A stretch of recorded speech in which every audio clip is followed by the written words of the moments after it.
Hello, and welcome to the California Department of Education's webinar, Key Principles for Developing a Quality Distance Learning Approach.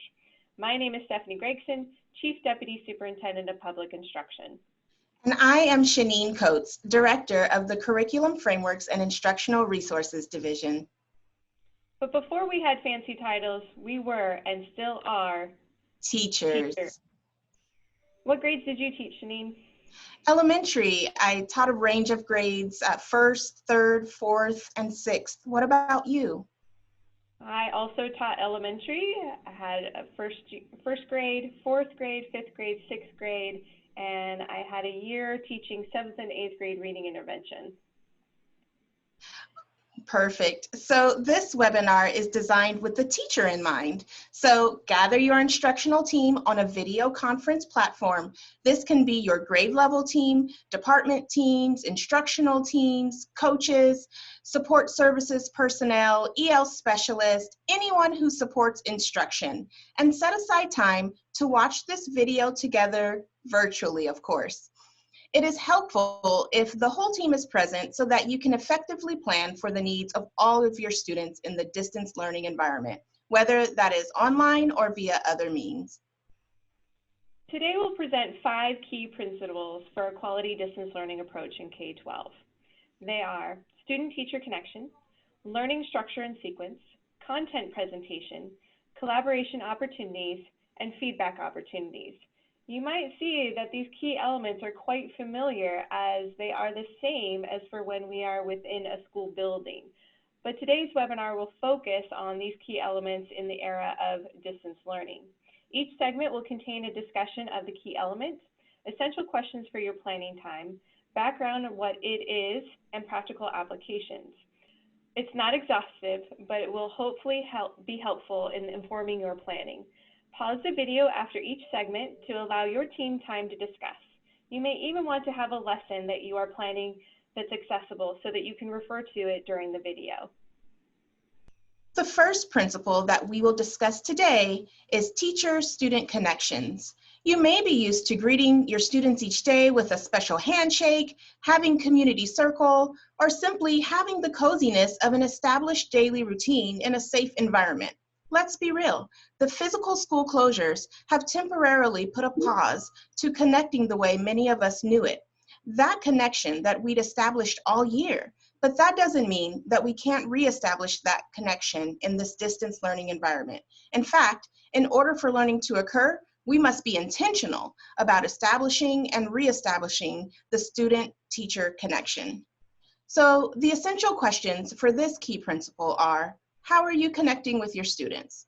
What consistent structures do you have in place for students and parents? Positive relationships and emotional connections in the learning process help students develop a range of skills they need for school and life. We know that teachers and students miss each other during this time because they have been a part of each other's lives. We also know that students connecting with other students is just as important in their feelings of connectedness. And finally, we must address the social and emotional and the connection in order to get to quality instruction and learning. So please consider the following. Connect with your students utilizing a variety of avenues. Schedule consistent connections. Will the connection opportunities be daily, weekly, every 2 days, and how will you be flexible in your approach? Have structures in place for consistent parent communication and ensure that the communication connects back with student learning. Finally, think about ways you can personalize the connections with the needs of the student. Here are some examples that we've experienced ourselves and that we've learned from other teachers.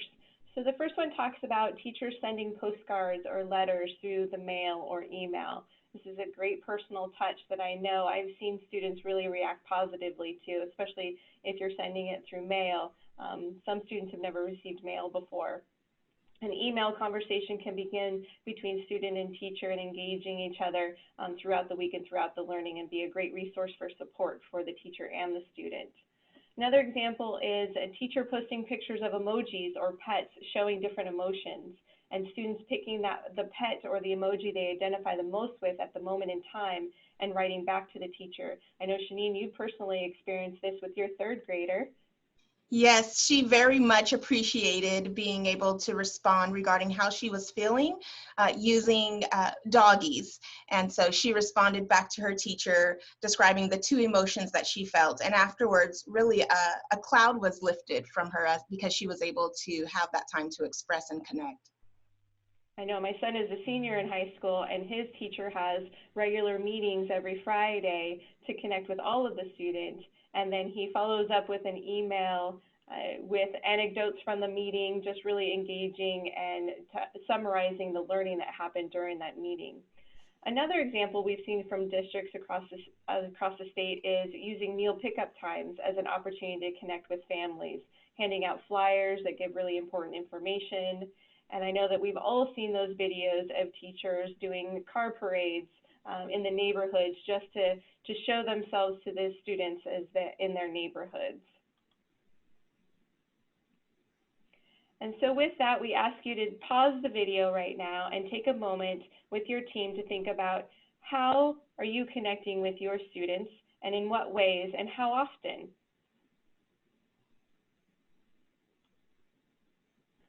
Our second key element that we're going to discuss today is around the learning structure and sequence of instruction. The essential questions are centered around what are the goals for student learning? How are you facilitating the learning to achieve the goals? How are you setting the students up for success? And how are students able to express their learning? All things that we need to consider as we are planning for the sequence of instruction. Another element that we need to look at as we develop the sequence of instruction and the structure of our courses is our instructional minutes. Our instructional minutes look very differently because we don't have the confinements of a bell schedule like we did in school when buildings were open.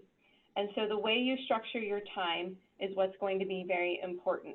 It's an opportunity to focus on student learning and understanding and have flexibility of knowing that not all students will be online at the same time. So you're going to have asynchronous and synchronous opportunities for learning for each student. When we look at the goals for learning, it's really around what are the big ideas that you want your students to master and understand? What are the alignment to the standards? This is an opportunity to integrate instruction across content areas. It's a great time to look at science as a foundation. It's also an opportune time to look at project-based learning and inquiry-based approach and utilize the Universal Design for Learning guidelines from the CAST Institute. If you are familiar with the concept of backwards planning or backwards mapping, then this final block of considerations will be familiar to you. Stage 1, identify the desired results. What are the big ideas and important understandings that you want your students to retain? Stage 2, determine acceptable evidence. How will you know if your students have achieved the desired results? What will you accept as evidence of student understanding and proficiency? And stage 3, plan learning experiences and instruction. What enabling knowledge and skills will students need in order to perform effectively and achieve the desired results? What activities will equip students with the needed knowledge and skills? What needs to be taught and coached, and how should it be taught in light of the performance goals and distance learning? What materials and resources are best suited to accomplish these goals? Finally, remember, think pedagogy first, and then the technology and resources. Here's some examples. We can have students collect artifacts representing their current experience using the time that we're in right now. Teachers can create a passion project for students and themselves and connect the learning to what is happening in current events. Some ideas around support structures is to have teacher office hours, support resources that are easily accessible for students and parents, and that the instructions are also accessible for students and parents, because as we know, parents are our co-partners during this time of distance learning. And finally, around student learning, choice boards that represent adjustable levels of challenge, knowing that we have all levels of engagement within our classroom, We want to make sure that we offer choices to our students to express their learnings. And what kind of tools will they be able to use? What formats do you have available for your students? And what media is going to be used as well? This is a great time to pause and converse with your teacher colleagues and determine how are you structuring your learning sequence and course structure for your students to be engaged in high quality learning. And here we're at our third key element, content presentation. So how teachers are going to present the information to your students. So essential questions to think about. How will the information be presented to your learners? How will the learners engage with the lesson or the content? How will they regulate their own learning, sustain effort and motivation during this time? And how will you engage and interest all learners? So normally, we're used to being together all in the same room, being able to present content in a variety of different ways. This time, it's a little different. We're distanced from our students. So in thinking around content presentation, you'll want to ensure you're thinking about all the tools that are not only available to you, but your students as well. So you want to look at your presentation of the content that should provide options that can help learners understand the content, especially since you have such different learners in your classroom. And so you'll want to think about, can you access the content with students in a video or in a Zoom meeting as you present content to them through a very visual way? Or is it a TV show that they can watch and all of you connect to later? It's really important during this time as well, and as always, is build connections to prior understandings and experiences. Especially in this time, our students are experiencing something they've never done before. So it's a great opportunity to connect with them around what's happening and their understanding. We also want to look at how we highlight the important information and how it relates to the learning goal. How will you ensure that students understand that this is the information I need you to know and learn? How are you highlighting it? Is it literally using a tool to highlight? Is it circling the information? Is it being explicit in your questioning? You'll want to think about the different patterns that students can identify on that important information. What are the critical features? What are the big ideas and the relationships that you can make and connections in how you present the material? You want to support the process of meaning making through scaffolds, models, and feedback, just like we've always done. But the scaffolds may look a little bit different during this time of distance learning. It may be pointing them to a different resource or multiple ways that they can engage in the content, multiple websites, multiple TV shows, or maybe it's a text and a TV show, but just ensuring that you're offering different ways in supporting students around meaning making of the content. And you also want to ensure that they can apply their learning to new contexts. You can learn more about this information at the CAS.org website around universal design for learning. So here are some examples for you. Shanine's a first grader experienced a virtual field trip of a milk farm, and the teacher utilized a discussion afterwards to engage students about what they learned from the virtual field trip. And before they went on the virtual field trip, they had questions that they had to think about as they engaged in their field trip. We also have teacher direct presentation through virtual media. Some of us are using different technology platforms that allow us to present content in different ways. You can also present content over the phone. Some of our students are auditory learners. Some of them are visual learners. Some of them need to learn through engaging in different ways, such as watching TV or watching a clip on YouTube. Students can also watch a shared TV show where you provide key questions for responses. The KQED has a plethora of resources available for teachers and a schedule of different TV shows, all the way from early learning to secondary students. They're a great resource. Museums also have different resources for engaging students in virtual field trips. If you'd like to see more of these resources, please go to our CDE webpage. We'll have that at the end of the webinar. So this is a great time to pause and think about with your teacher team, how are you presenting your content to your students? What are all the great innovative ways that you are utilizing to engage your students in the content? We spoke earlier about the importance of student-to-student connections.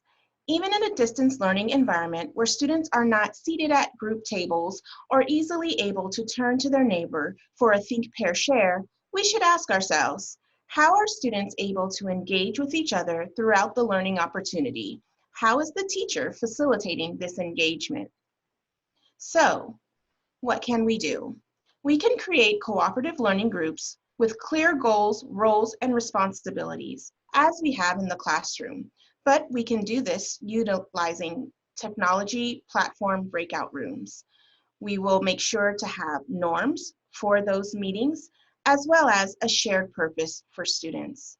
We can provide prompts that guide our learners in when and how to ask their peers and their teachers to engage in the learning and the conversation. So how can they get the help that they need? We can encourage and support opportunities for peer interactions and supports. Students can collaborate via email or utilizing other technology platforms where they can all type on a document at the same time. We want to construct communities of learners that are engaged in common interests and activities. That helps with motivation. We also want to create expectations for group work, utilizing rubrics and, again, norms. And finally, we want to be consistent with the use of any materials that we're using to ensure a student comfort level as we all conquer the learning curve of technology. Stephanie, do you have any examples for us? I do. So here's a way to help the anxiety around how do you manage students going into breakout rooms when there's only one teacher? Well, at certain ages, our students can become co-hosts for those breakout rooms. Teachers can have specific questions and that the co-host will help navigate through as students are in the breakout rooms. Teachers can also be able to go in and out of breakout rooms to be able to observe what's happening and provide any timely feedback. With collaboration document platforms, students are able to work together on different projects and use track changes and different modes in order to provide feedback and collaborate with each other. Teachers can provide prompts that guide students in conversations with peers. We all know that our students love to engage with each other, but usually that's over different social media aspects. And so providing prompts on how to engage around the learning, it can be really helpful. Utilizing the chat features of different platforms for students to engage and speak with each other and the teacher. And then also technology tools also allow you to poll and brainstorm together. And so being able to utilize those different ways in order to get at your students' understanding, polls are a great way to do that. It's just like how we used to use whiteboards, where you said, show me on the whiteboard. Well, in this time, it would say, show me in the poll. So this is a great time for you and your team to pause and look at how are you providing opportunities for your students to collaborate, no matter the platform that you're using in distance learning. Principle 5, timely feedback. How will the teacher check for understanding, and how will you know that the student has met the learning goal? Well, we know that timely feedback is frequent, specific, allows time for improvement, and is relevant to the learning goal. Effective feedback encourages perseverance, focuses on the development of efficacy and self-awareness, encourages the use of supports and strategies in the face of a challenge. It emphasizes effort, improvement, and achieving towards the learning goal. It's substantive and informative, and it's actionable, identifying patterns of errors and helping turn that into a positive strategy for success. So some examples of how to provide timely feedback and specific feedback in this area of distance learning is there's some already entrenched tools in our different technology platforms, such as track changes, where teachers can provide feedback in written documents that groups or individual students are engaging in.